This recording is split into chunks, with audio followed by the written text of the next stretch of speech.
What's going on, guys? It's Fisayo here again, and in this video I'm going to be sharing 5 things I think you should be doing in order to grow and save a lot more money faster. This is currently around the middle of the year and I've been able to save only around $20,000. I know it's definitely not a lot, but considering the Nigerian environment and some of the statistics which I'll be sharing very soon, I think it's a little something. I've previously made a video about how much I've made before taxes. I made a video about my money mistakes and specific skill sets that can help you make as much as $100 a day. I'll leave everything in the description below, and I still can't believe that $100 is now over 50,000 Naira. It was only 48,000 Naira when I made that video. Still, $100 is way beyond the minimum wage in Nigeria, which is 30,000 Naira per month. I was reading something about the savings rate published by the central bank, and before I go into the statistics, I saw the headline by Naira metrics that due to the global situation of things, due to the global pandemic, many Nigerians have no emergency savings. Then I said, okay, I'll go to the source itself, the CBN. I said that in the previous years, in 2018 and 2019, we had the average savings deposit rate of 4%. In 2020, it dropped sharply to 1 point something percent, around 1.6%. It's still low, and according to Financial Inclusion Insights, by Bill and Melinda Gates Foundation, people who live below $2.50 a day or 1,250 Naira per day are said to live below the poverty line.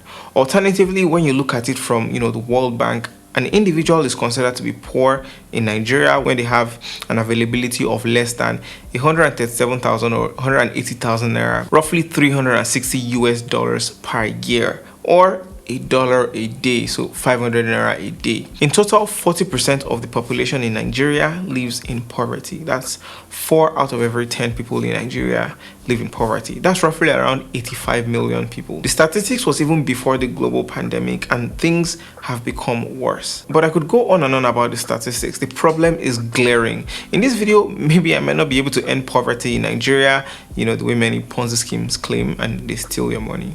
I see you, Pastor Patrick. We want your money. Sorry. But for those who are watching this video, you have access to the internet, you have access to quality information, you have access to Finance Friday videos here, and you're able to afford some basic things and maybe even save some thousands of Naira here and there. And this is why I'm making this video. I'm here to share all of the things that has worked for me, the things I've done frequently to save a little bit more money here and there. If you're new to the channel, welcome. If you're returning, welcome back. I'd really love it if you could hit that like button so more people can see the analysis, more people can benefit from the knowledge that we'll be sharing in this video. All right, I'll shut up now, and without further ado, welcome to another episode of Finance Friday. The first thing I'm going to be talking about is spending. Adjust your relationship to money and stop spending like a thief. Just kidding. But seriously though, it really pays to be frugal, and it doesn't mean that you have to deprive yourself of something. Well, you have to deprive yourself of something. However, I think of it like you're paying your future self. You're not looking to spend tomorrow's money today, because think about it, you can't work forever. There's a reason why we retire, and that's because we can't keep doing the same thing, till we're 50 years old, 60, 70. So it's better to take advantage of that now. And when it comes to the times where you can't work anymore, your body will thank you for making those sacrifices, of not squandering what you have now. This doesn't mean you should deprive yourself of quality food, quality nourishment, keeping your body fit. Your body deserves those good things, but it's worth it in the long run. Trust me. One of the people I really look up to told me that it's a lot easier to not buy something than it is to make money to pay for the thing. Foods, clothes. Don't live your life for show, for people. You see, I wear turtlenecks all the time. I don't even need to buy new clothes anymore. I'm not saying you should change your wardrobe completely, but hey, check out what you have, see what you're not using. You might be able to, either find something you don't use often. You can thrift it for a small money. You can give it to people who actually need it. At number 2, we have expense tracking and budgeting. This might seem like one of the most complicated parts of the saving equation, but it's there for a reason. I talked about it in my video about the money mistakes I made, and one of the mistakes was not taking budgeting a lot more serious in the beginning. I realized that there were so many holes in my earnings. Imagine after receiving your salary and boom, everything is gone. You can't account for where the money went. It's just gone like that. You don't know where it disappeared to. For me, I did my expense tracking, and after receiving my account statement, I wrote everything down and I categorized it in different, buckets, everything I spent for the whole month. And when I saw how much I was spending on airtime for mobile data, my jaw dropped. I just knew it was time to get a modem and stop using my phone. That saved me a lot of money, it saved me a lot of headache. You should try writing down some of the things you spend money on, see where a lot of your money is going. You will be shocked how much you're actually spending on something and you don't even know. You never know until you look at data, and data is the only way you can be informed about a problem. So go block those leakages in your bank account. I wish you the best. At number 3, I definitely say you should save a significant portion of what you've earned. Of course, think of this like a stage-by-stage process where firstly you've cut down on your spending. Now you said, oh, I'm going to track my spending, see where exactly I need to cut things, see where I need to block some leakages. And this will give you a rough idea of what you can live on. And now on the 3rd level, you can decide how much you want to save. If you're working, the day you get your salary is the day you should save. One tip is to program your mind and say, hey, this is my salary, and this is, for instance, 50% of my salary that I can live on, 50% that I'm saving. For me personally, I actually save way more than 50% of what I earn because I know exactly where my money is going to, and I know how much I need to live in a month.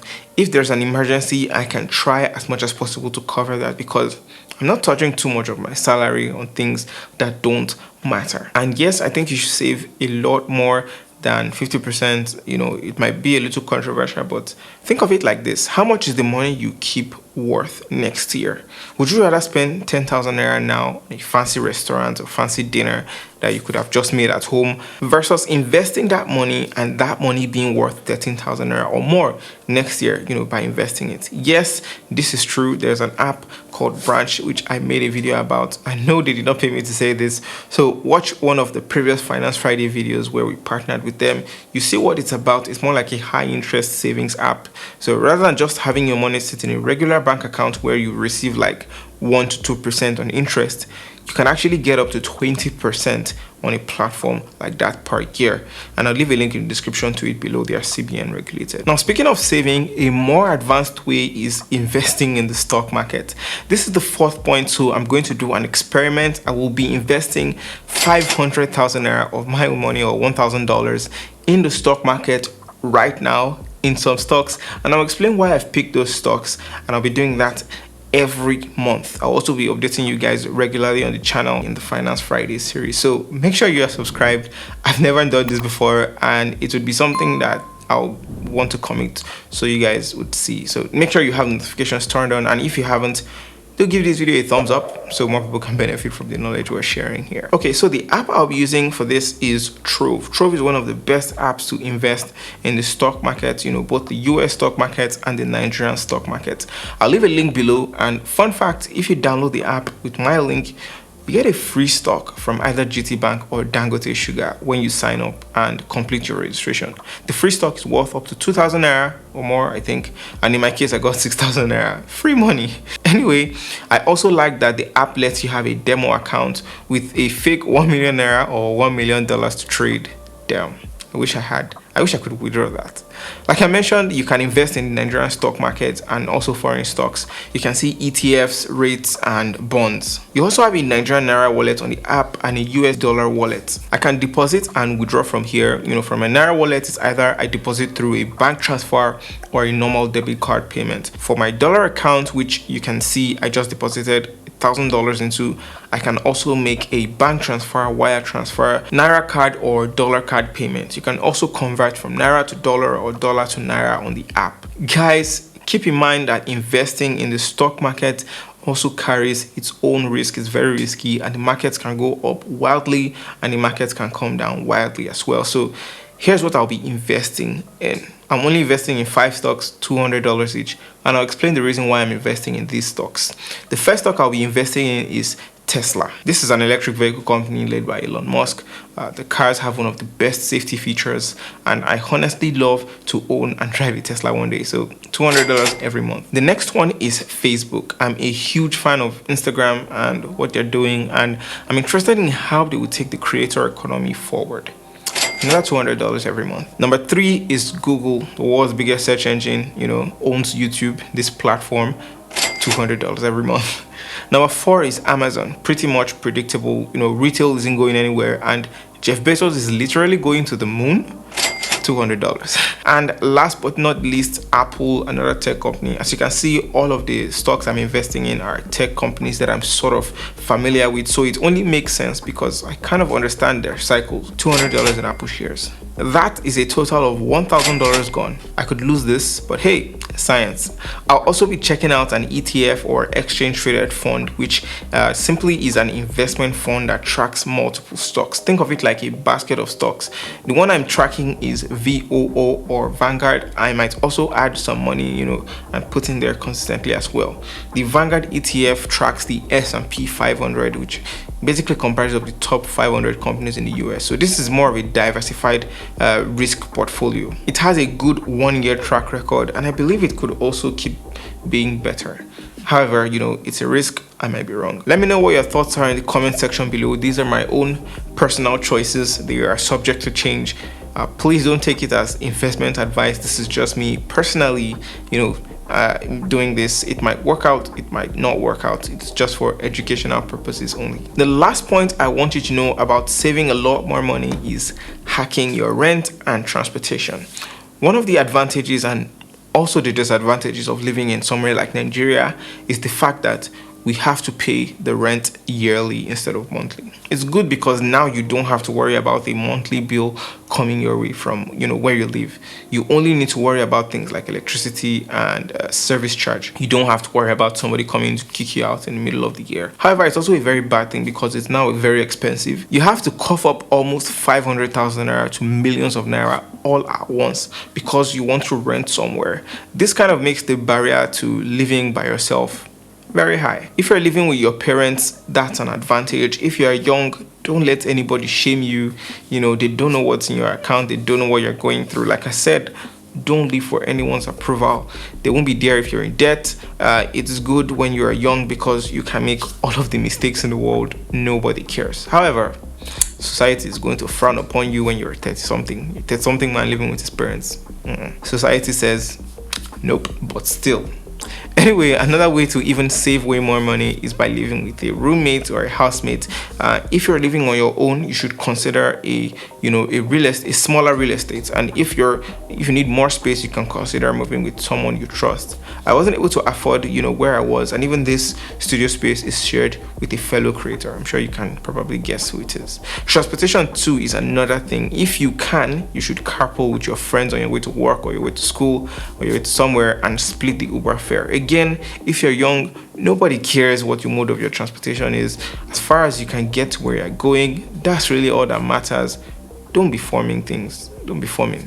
One bonus tip I would like to add, is investing in yourself. I know it doesn't correlate directly to saving money, but investing money in things that would build up your own knowledge base and your own skill is unrivaled in creating true wealth. As you probably already know, I love to read a lot. According to my highly recommended book, which I can't shut up about, The Millionaire Next Door, the book that really changed my life and actually made me sort of conscious about my finances last year. I'll leave a link to get the book for free on Audible, in the link in the description below. There are basically 3 ways to make more money and build wealth. In this case, save more money. Number 1 is being aggressive, the other is being defensive, and number 3 is a combination of both. Now, if you're aggressive with building your wealth, basically this means you are working hard to earn more money, so you can have enough left over to save. It's possible that someone who's watching this video might have tried a bunch of the things I've mentioned that I've recommended. They are not original ideas per se, but these are the things that I've done and I've seen work firsthand for me personally. However, learning on your own can also have a lot of merit in itself. The second way is the defensive way, which basically entails you cutting back on costs as much as possible, and I kind of detailed that in the first point, cutting back on unnecessary spending. And the third way is a combination of both, trying to earn more and trying to cut back more, which is really the best way. Try to improve your income, cut back, and watch wonders happen. All right, that's pretty much it from me, guys. Do let me know if there are any questions that you have for me. I'll be in the comments chatting with you guys seriously and answering any questions that you guys might have. If you found this video useful, please hit that like button so more people can benefit from the small knowledge we've shared here. And of course, hit that subscribe button and hit the bell icon beside it to turn on notifications so you'll be the first to know when I post a new video. Thank you so much for watching, guys. I'll see you in the very next video.